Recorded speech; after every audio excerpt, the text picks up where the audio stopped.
할렐루야. 네, 점심 맛있게 드셨습니까? 예, 저도 카레를 좋아해서 카레를 듬뿍 먹고 왔습니다. 오늘 말씀은 제목은 자비의 아버지 위로의 하나님이라는 제목으로 여러분들과 말씀의 은혜를 받기를 원합니다. 고린도 후서는 고린도 전서의 회신을 받고 사도 바울이 고린도 교회에 다시 편지를 보낸 그런 내용입니다. 이것이 고린도 후서인데 1, 2절은 고린도 교회를 위한 바울의 인사말, 그리고 3절부터 편지의 본 내용이라고 할 수가 있습니다. 3절 첫 구절을 보면은 찬송하리로다 라고 그렇게 시작하고 있습니다. 다른 번역본을 보면은 찬송하자 그렇게 명령으로도 적혀 있는 거죠. 찬송으로 시작을 하고 있는 것이 이 고린도 후서라고 할 수가 있습니다. 우리가 생각할 때 주로 찬송, 노래는 기쁠 때 하는 것이라 그렇게 생각을 하고 있습니다. 하지만 우리가 오늘 방금 읽은 1절에서 11절 말씀을 보면은 그런 기쁨이라든지 그런 좋은 내용보다는 어떤 표현이 반복되고 있습니까? 어떤 단어가 계속 쓰여지고 있습니까? 바로 환난, 고난, 이런 이야기가 계속 반복되고 있고, 심지어는 8절에 보시면은 힘의 격도로 심한 고난, 9절에는 사형 선고를 받았다라는 그런 표현까지 등장하고 있습니다. 사도 바울과 그의 일행이 겪은 이 환난과 고난이 결코 호락호락하지 않았다라는 것을 짐작할 수 있습니다. 그런데 3절을 처음에 시작하면서 사도 바울이 찬송하리로다 그렇게 하는 표현은 이 기쁜 상황과는 반대되는 그러한 모습처럼 보입니다. 하지만 사랑하는 성도 여러분, 우리는 어떻습니까? 우리가 상황만을 바라보고 하나님을 찬양하고 기뻐하는 것이 아닙니다. 우리 모든 상황 속에서 믿음의 눈으로 주님을 바라볼 때 우리는 기쁨과 찬양을 드릴 수 있는 사람이 저와 여러분들 성도인 줄을 믿습니다. 왜 그렇습니까? 환난과 고난이 그렇게 심할수록 우리 성도는 믿음의 눈으로 하나님을 바라보고 말씀의 위로를 얻고 주님을 의지하며 기도의 자리로 나아갈 수 있기 때문입니다. 우리 3절 말씀을 함께 읽어보도록 하겠습니다. 찬송하리로다 그는 우리 주 예수 그리스도의 하나님이시오 자비의 아버지시오 모든 위로의 하나님이시며 아멘. 찬송할 수 있는 이유가 무엇입니까? 다른 것이 없습니다. 우리 하나님 한 분 때문에 우리가 찬송할 수 있는 것입니다. 3절 말씀처럼 우리 하나님, 그는 우리 주 예수 그리스도의 하나님이시라고 그렇게 기록되어 있습니다. 자비의 아버지시죠. 그 아들을 아낌없이 우리를 위해서 내어주신 그 하나님이 계시기 때문에, 그리고 그 하나님은 모든 위로의 하나님이라고 이렇게 기록하고 있습니다. 고난과 환난 가운데서도 우리가 하나님을 찬양할 수 있는 이유, 모든 위로의 하나님이 우리 하나님이 되시기 때문입니다.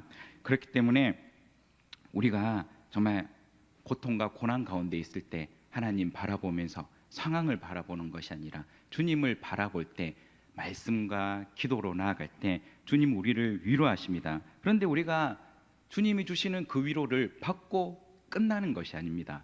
위로를 주시는 이유가 있습니다. 오늘 말씀 본문을 통해서 하나님께서 우리에게 그 위로를 통해서 우리에게 어떤 삶을 살기를 원하는지 함께 살펴봤으면 좋겠습니다. 우리 첫 번째는 하나님의 위로로 다른 사람을 위로하게 하십니다. 아멘. 우리 본문 말씀 4절을 함께 읽어보겠습니다. 시작. 우리의 모든 환난 중에서 우리를 위로하사 우리로 하여금 하나님께 받는 위로로서 모든 환난 중에 있는 자들을 능히 위로하게 하시는 이시로다. 아멘. 하나님은 먼저 모든 환난에서 우리를 위로하시는 하나님이십니다. 그런데 그 먼저 하나님의 위로를 받음으로 우리는 다른 환난 당한 사람, 다른 고난과 고통 가운데 있는 사람을 위로하게 하시는 분이 또한 우리 하나님이시라는 말씀입니다. 계속해서 오늘 6절과 7절에도 반복되어 있죠. 동일하게 말씀해 주고 있습니다.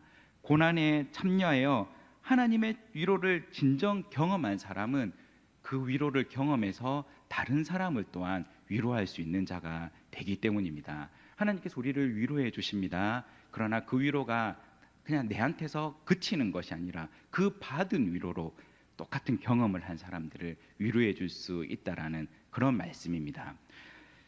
옛날 영국 빅토리아 여왕 시절에 어떤 신하의 그런 한 부인이 임신을 했습니다. 그런데 자녀를 기다리는 중에 불행하게도 자녀가 유산을 하게 되었습니다. 그래서 그 고통과 아픔, 슬픔이 너무 커서 심지어는 정말 자살까지 생각한다라는 그런 소문이 왕궁에 들리게 되었습니다. 그래서 정말 뜻밖에도 빅토리아 여왕이 그 여인을 만나려고 왔습니다. 만나고 그 여인을 만나고 난 다음에 이 여인이 정말 삶의 페이스를 회복하고 제자리로 삶을 되찾았다고 합니다. 그래서 어떤 이야기를 해줬는지 너무나도 궁금해서 사람들이 물어봤습니다. 아니, 여왕께서 당신에게 도대체 무슨 말을 해주었기에 그렇게 힘을 얻고 다시 일어설 수 있었습니까? 이유를 물었습니다. 그랬더니 그 여인이 이렇게 대답했습니다. 여왕은 제 손을 잡고 꼭 한마디 말을 하셨습니다. 당신의 마음이 어떤지 내가 알아요. 그 말이 전부였다고 합니다. 하지만 그 말을 할 때 이 여인이 여왕께서도 얼마 전에 자신과 똑같이 유산을 당한 그런 경험이 있었다는 것을 깨닫게 되었고, 그래서 그 말이 정말 자기에게 큰 위로가 되었다고 그렇게 이유임을 깨닫았다 그렇게 말해주고 있습니다. 그분의 손을 잡고 있는 순간 그 고난이 나 혼자만의 고난이 아니라 또 다른 사람도 경험했던 고난이었다는 것을 알았을 때 자신의 참된 위로를 받을 수 있었다고 그렇게 기록을 하고 있었습니다.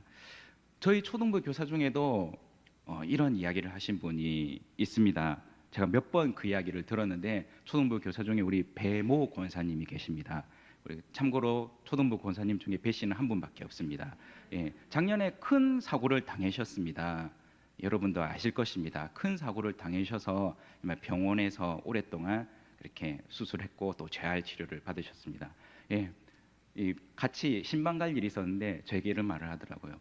제가 다른 때 신방 갈 때는 그냥 많이 아프시죠? 괜찮으세요? 그 말이 진정한 위로가 되지 못했다라고 그렇게 말씀하시더라고요. 자기가 정말 아파보고 고난을 당해보니까 지금 누워있는 그 사람의 아픔과 고난이 진정 다가오고 진정한 위로를 할 수 있었다라고 그렇게 설명을 해주었습니다. 그렇습니다. 우리가 상처와 아픔을 겪기 전에는 다른 사람의 고통과 아픔을 잘 모릅니다. 그러나 그 힘든 과정을 겪은 사람, 그리고 하나님의 위로로 회복된 사람은 다른 사람을 진정 위로하고 그리고 회복시킬 수 있도록 치유할 수 있는 사람입니다. 저와 여러분들이 그런 사람이 되어야 됩니다. 우리가 하나님께 위로를 경험한 사람은 다른 사람을 손을 꼭 붙잡아주고 그 사람을 위해서 기도해주고 위로해줄 수 있는 저와 여러분들 되시길 바랍니다. 그러나 고난 속에서 참된 위로를 받기는 어렵습니다. 오히려 좌절과 낭만, 상처만 남기 쉽습니다. 하지만 우리 성도에게는 무엇이 있습니까? 확실한 위로자인 예수님이 함께 하십니다. 우리 5절 말씀 함께 읽어보도록 하겠습니다.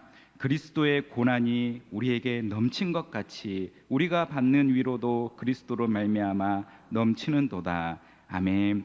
여기서 그리스도의 고난이 우리에게 넘친 것 같이라는 표현은 예수님의 고난이 바로 우리를 위한 고난이라는 것입니다.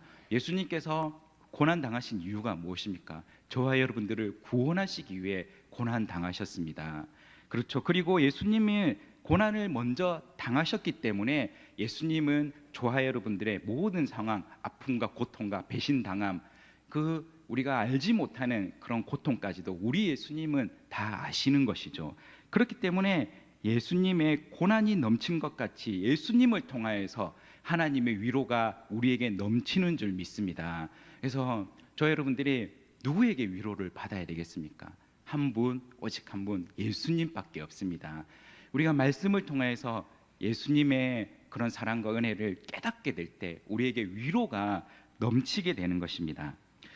우리 헨리 나우엔이라는 사람이 쓴 상처 입은 치유자라는 유명한 책이 있습니다. 여기서 상처 입은 치유자는 다른 사람이 아닌 바로 우리 예수님을 표현하고 있습니다.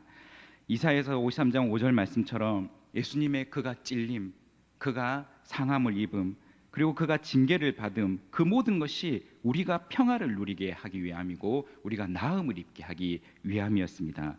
예수님의 생애 자체가 그랬습니다. 예수님의 고난이 바로 우리에게 큰 위로가 되는 것입니다.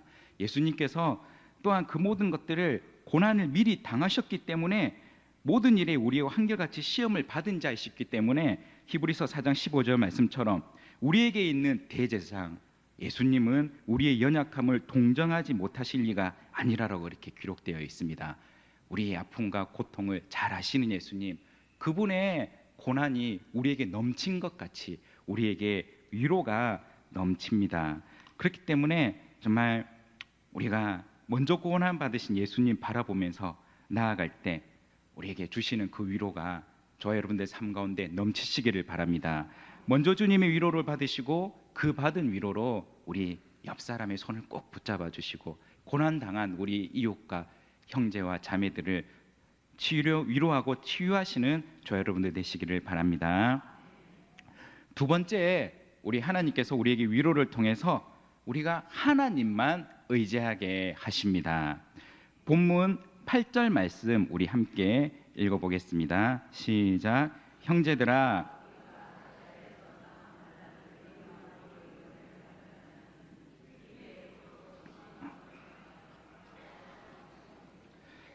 본문 8절에서 사도 바울과 그의 일행이 아시아에서 당한 고난에 대해서 이야기하고 있습니다. 그 고난이 얼마나 심했던지 어떻게 표현하고 있습니까?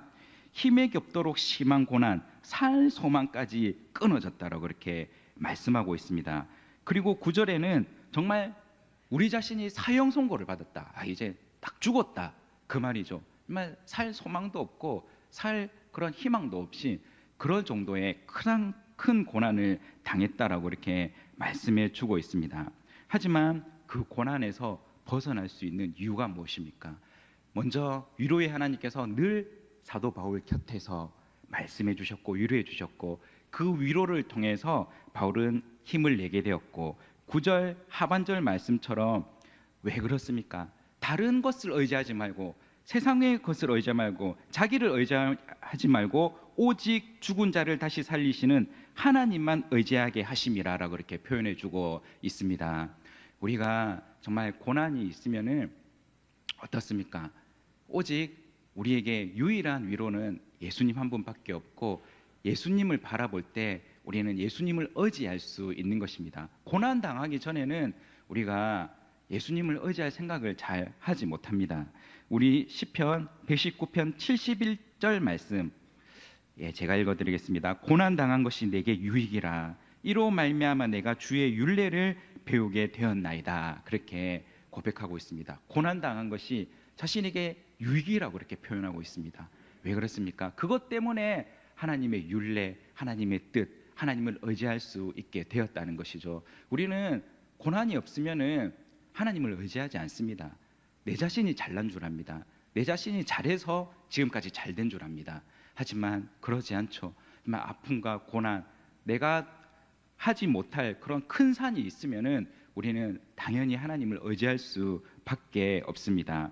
우리가 하나님의 우리를 위로하시는 이유는 하나님만 의지하게 하시기 위해서입니다.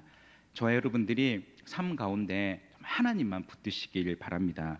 우리가 죽을 일이 얼마나 많이 있습니까? 세상에 우리가 하루를 살아가면서 죽겠다라는 표현을 얼마나 많이 하고 살고 계십니까? 그렇죠. 바울도 그랬습니다. 사도 바울도 살 소망이 끊어지고 정말 이제는 내가 사형 선고를 받았다라고 생각할 정도로 크나큰 고통이 있었습니다. 그때 우리가 자기 자신을 의지하지 말고 오직 하나님만 의지하면서 그러한 고통과 아픔에서 일어서시는 저와 여러분들 되시기를 바랍니다. 그런데 우리가 이 세상에는 우리에게 거짓 위로, 거짓 그런 의지가 되는 것들이 참 많이 있다는 것을 우리가 분별할 줄 알아야 됩니다.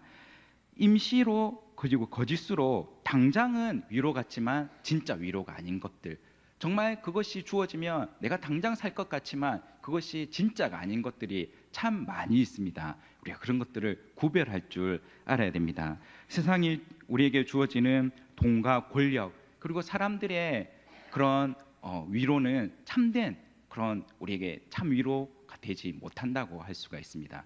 우리에게 참 의지가 되시는 분은 오직 하나님 한 분밖에 없다는 사실입니다.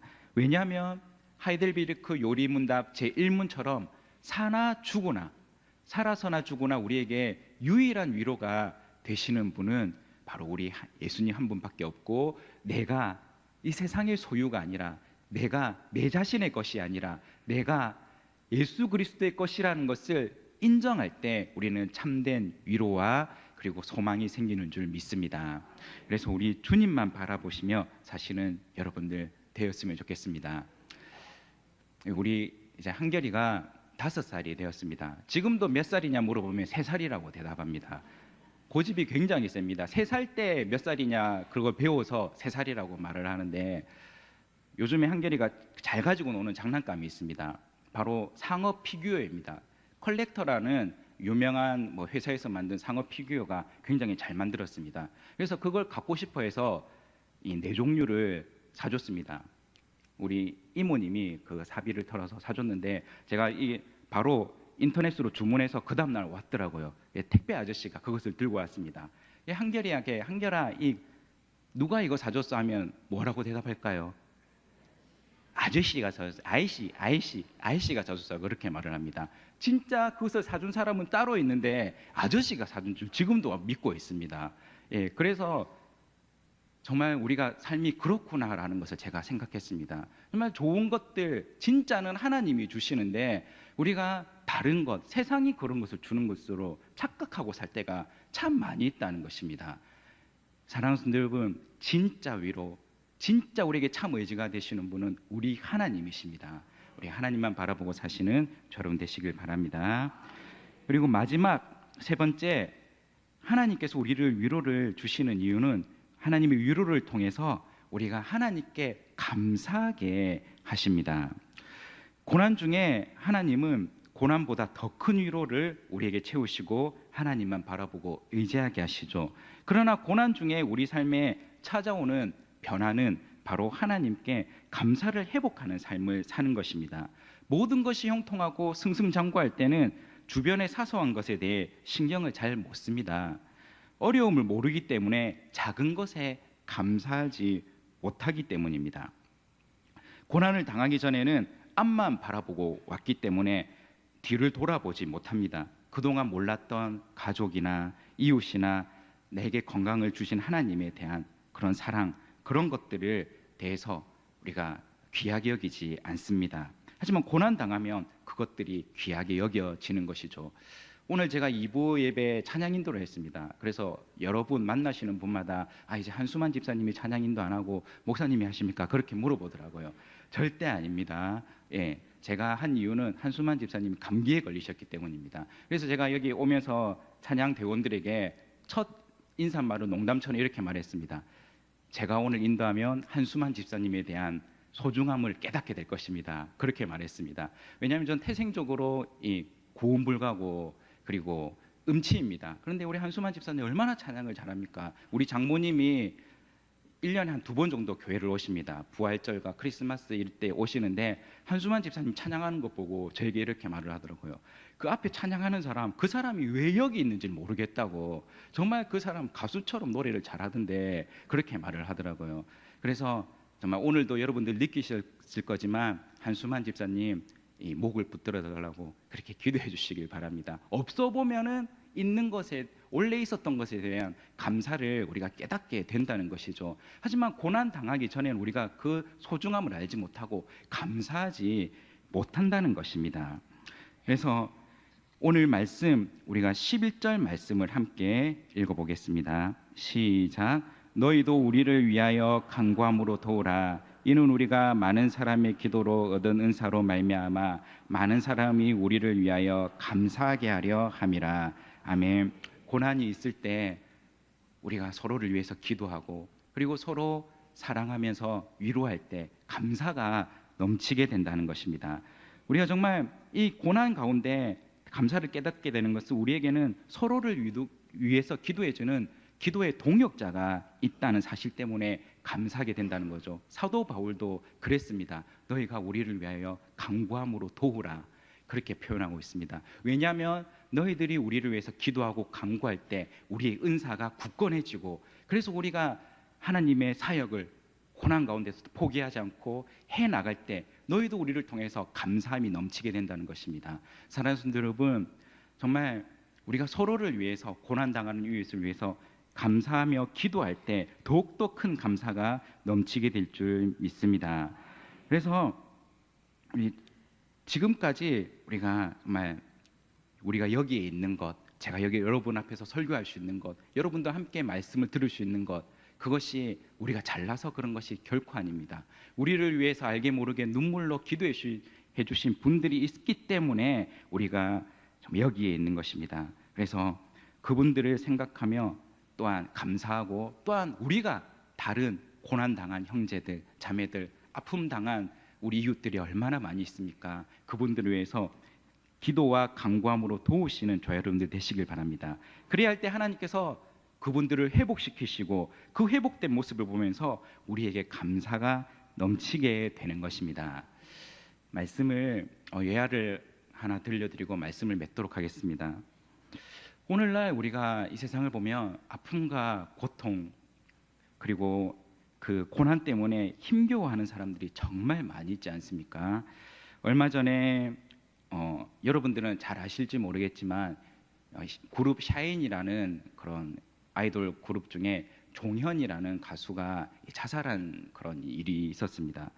그것은 제가 곰곰이 볼 때 저에게 적잖은 충격을 주었습니다.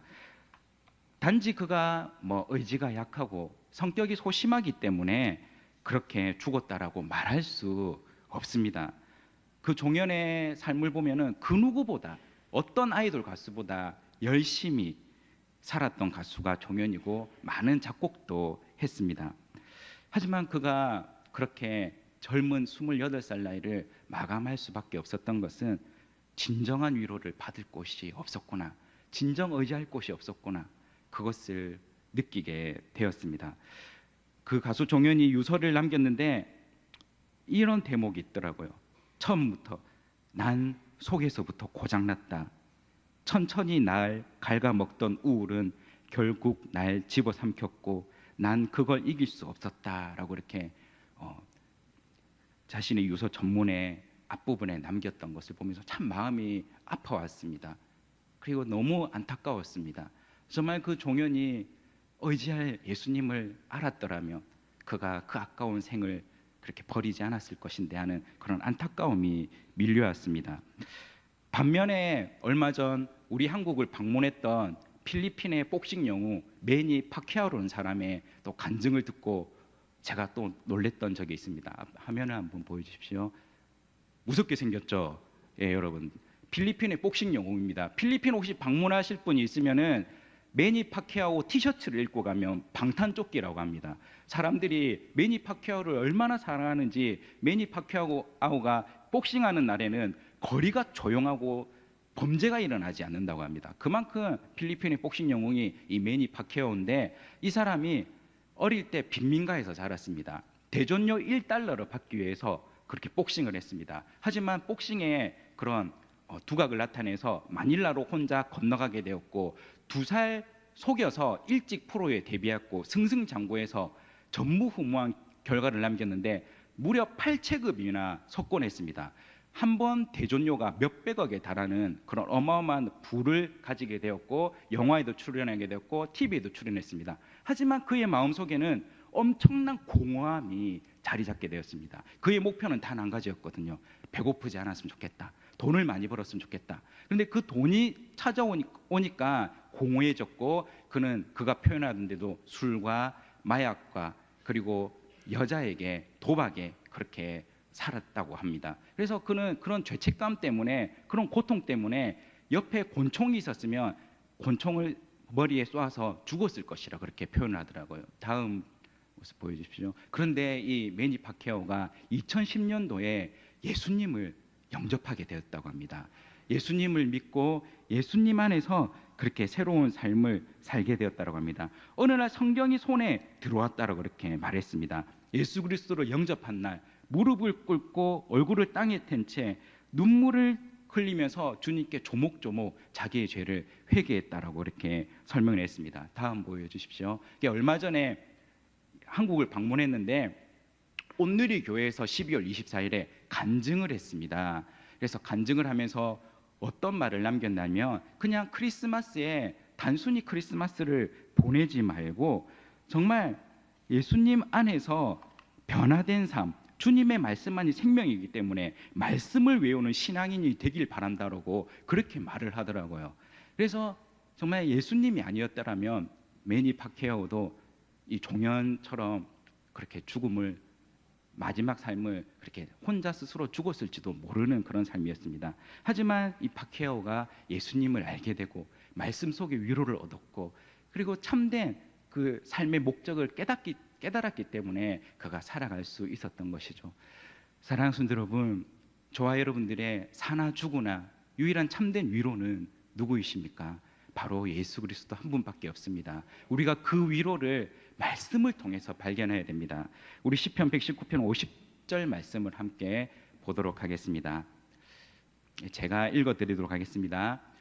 함께 읽겠습니다. 시작. 이 말씀은 나의 고난 중의 위로라. 주의 말씀이 나를 살리셨기 때문이다. 아멘. 그렇습니다. 우리를 살게 하는 것은 이 세상에 주어지는 거짓 위로, 임시 위로가 아니라 말씀에서 주어지는 영원한 위로인 줄 믿습니다. 그래서 이 말씀을 붙들고 나를 살게 하시는 이 말씀, 나를 위로하시는 이 말씀 붙들고 살아가시면서 참된 위로와 안식을 경험하시고, 내가 받은 이 위로로 옆에 있는 형제 자매를 위로하시고 하나님만 의지하시고 감사하며 살아가시는 저 여러분들 되시기를 바랍니다.